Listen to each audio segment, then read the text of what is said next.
Assalamualaikum warahmatullahi wabarakatuh. Alhamdulillah, alhamdulillahilladzi khalaqal mauta wal hayata liyabluwakum ayyukum ahsanu amala wa huwal azizul ghafur.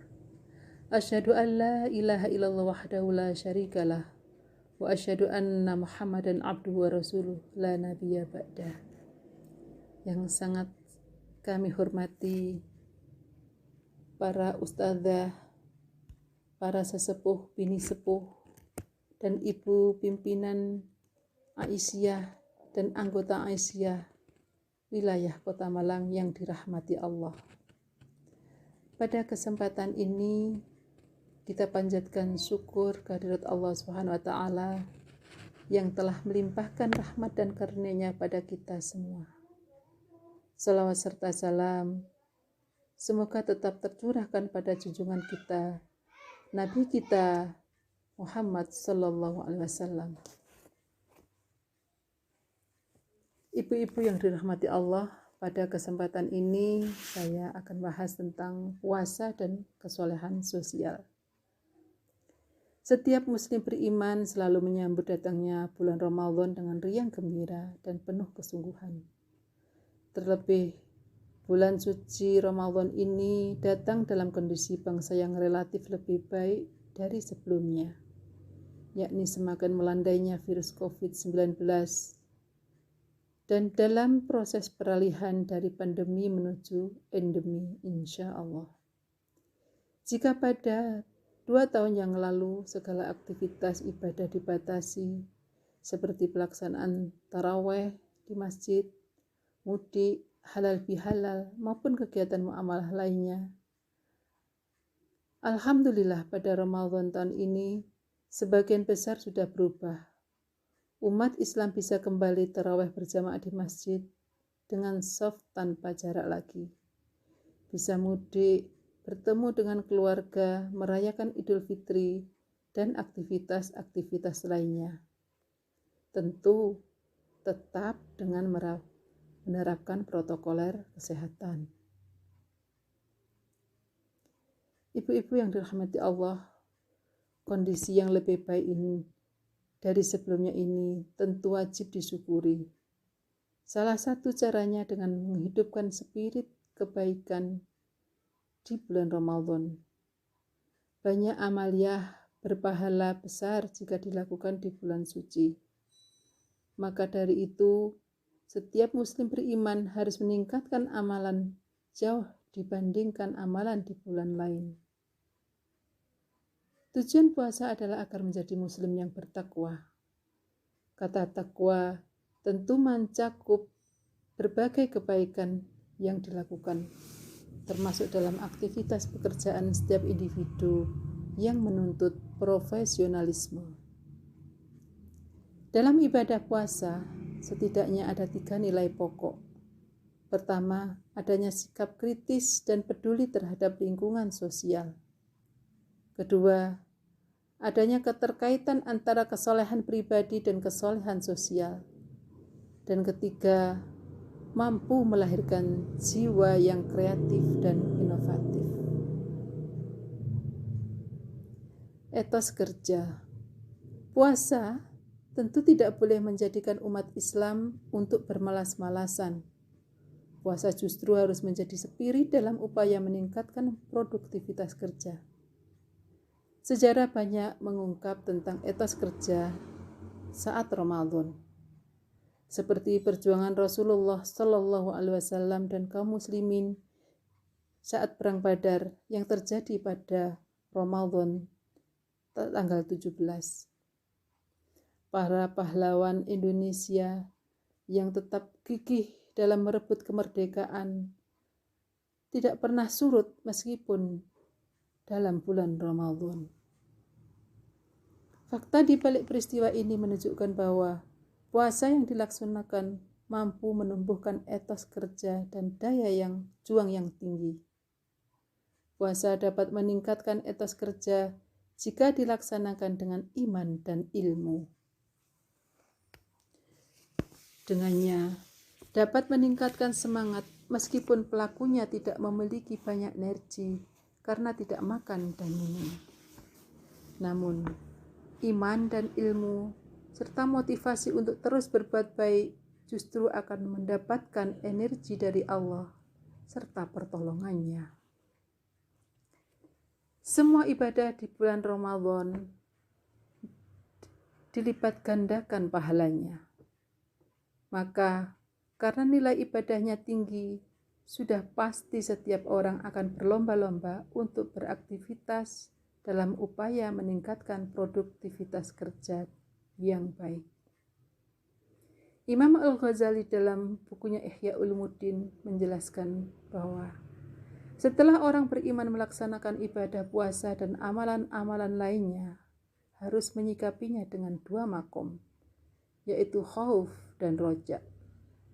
Allah berfirman dalam Quran surat Al-A'raf 56, A'udzu billahi minasyaitonir rajim.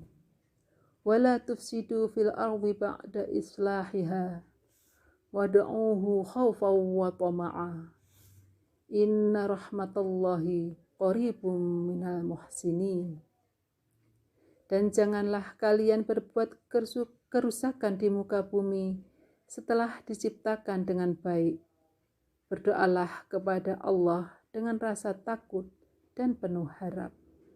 Sesungguhnya rahmat Allah sangat dekat kepada orang-orang yang berbuat kebaikan. Artinya setiap orang yang berpuasa harus menjadikan puasanya benar-benar sebagai ibadah yang agung yang dapat menumbuhkan pribadi kesolehan sosial menjadi hamba yang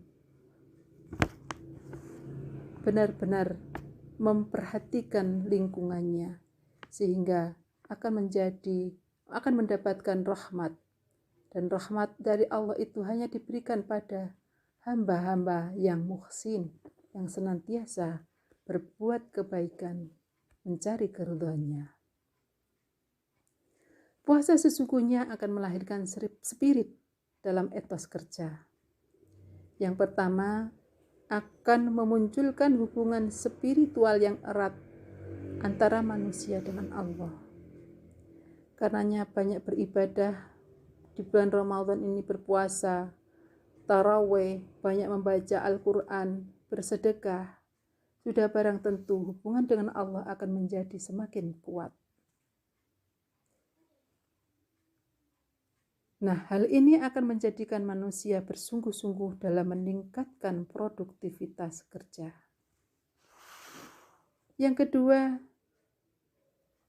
dengan puasa menjadikan manusia menjaga hubungan yang harmonis, selaras serasi dengan relasi kerjanya, baik antara bawahan dengan atasan, maupun antara tetangga, antara institusi.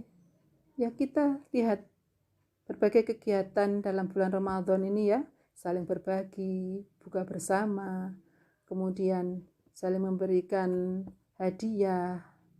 Nah, semuanya ini menjadikan hubungan antara sesama, antara tetangga menjadi lebih harmonis.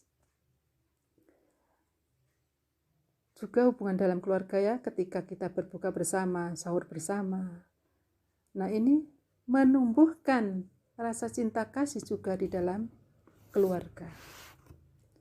Ketiga, dengan puasa ini menumbuhkan spirit peningkatan profesionalisme dalam setiap pekerjaan.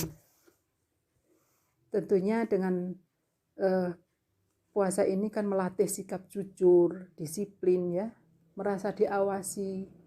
Maka tentu dengan kebiasaan yang baik ini, etos kerja akan menjadi lebih baik karena merasa terawasi, setiap pekerjaannya akan dipertanggungjawabkan kelak kepada Allah Subhanahu wa taala. Ramadan menjadi ujian awal untuk menguji etos kerja seseorang.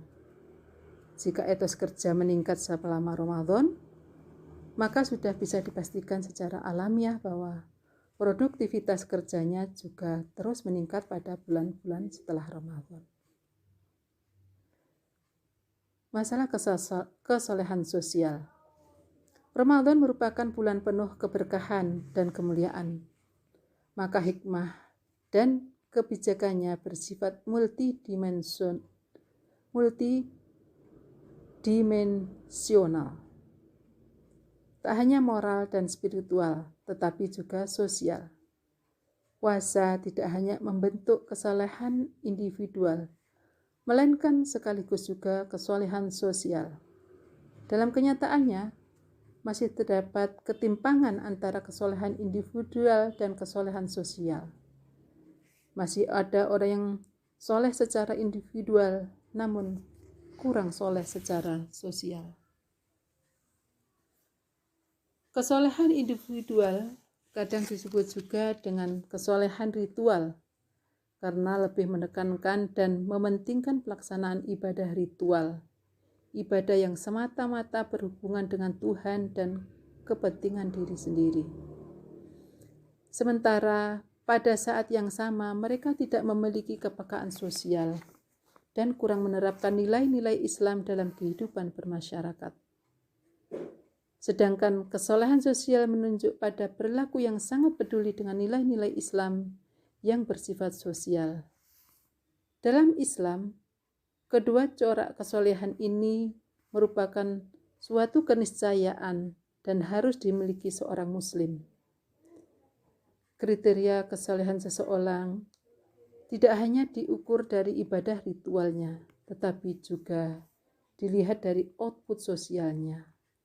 Khairun nas anfa'uhum linnas.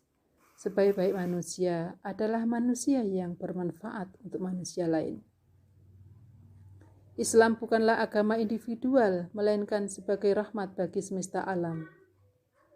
Agama yang tidak hanya untuk kepentingan penyembahan dan pengabdian diri pada Allah semata, tetapi juga menjadi rahmat bagi semesta alam. Puasa, implikasi sosialnya juga sangat jelas. Diharapkan dengan menahan diri dari berbagai kesenangan duniawi, seseorang akan mampu merasakan bagaimana penderitaan kaum du'afa dan mampu bersimpati terhadap derita orang lain. Bersyukur kita dipersaudarakan dan berjuang bersama dalam persyarikatan Muhammadiyah yang selalu membimbing, memotivasi kader-kadernya maupun anggotanya untuk senantiasa menyeimbangkan antara beramal soleh individual dan sosial.